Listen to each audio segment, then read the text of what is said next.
Aduh, yang namanya mantan ya udahlah ya, kenangan basi yang nggak perlu diangetin lagi. Nah, yang satu ini sepertinya salah sikap nih. Seorang calon pengantin pria meninggal dunia semalam sebelum ijab kabul karena mengundang mantan pacar ke pernikahannya.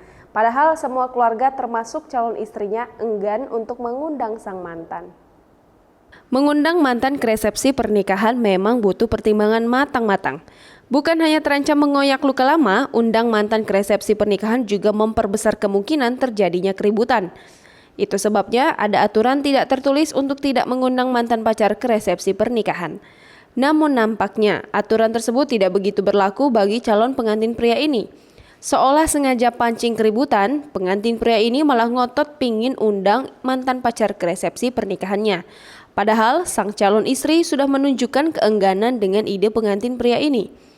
Imbasnya, ide sang pengantin pria mengundang mantan ke resepsi pernikahan pun berubah menjadi petaka. Perkara undang mantan ke resepsi pernikahan ini pun berujung pada kasus pembunuhan tragis.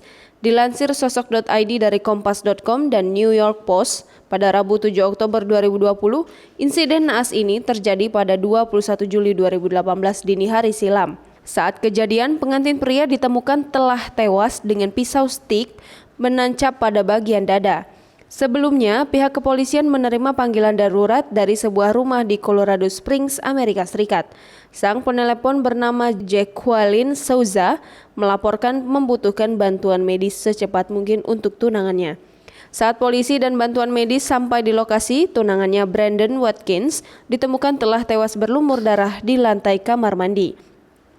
Mengutip Kompas.com, ketika dimintai keterangan, Jacqueline Souza mengaku baru saja usai merayakan pertunangan dengan calon suami. Rencananya, Jacqueline Souza dan calon suami akan menggelar resepsi pernikahan di Las Vegas. Namun naas, saat tengah membicarakan persiapan pernikahan, pasangan sejoli ini malah terlibat cekcok. Usut punya usut, pertengkaran terjadi lantaran sang calon suami ngotot ingin mengundang mantan pacar ke resepsi. Sedangkan Jacqueline Souza menolak keras ide tersebut hingga akhirnya terlibat perang mulut. Diwartakan New York Post, pada kepolisian menduga Jacqueline Souza sengaja melakukan untuk menutupi kesalahannya. Diduga Jacqueline Souza membunuh calon suaminya itu lantaran cemburu sang pengantin pria ngotot mengundang mantan. Dugaan ini semakin diperkuat dari keterangan Jacqueline Souza yang selalu berubah-ubah selama penyelidikan. Dalam keterangannya, Jacqueline Souza mengaku sang calon suami menusuk dirinya sendiri untuk menyalahkannya. Namun lantaran kalut, Jacqueline Souza mendorong sang pengantin pria hingga terjatuh dan pisau menancap semakin dalam. Dia kemudian memberikan pernapasan buatan hingga polisi datang. Karena keterangannya yang terus berubah, Souza ditahan dan dijerat dengan pasal pembunuhan.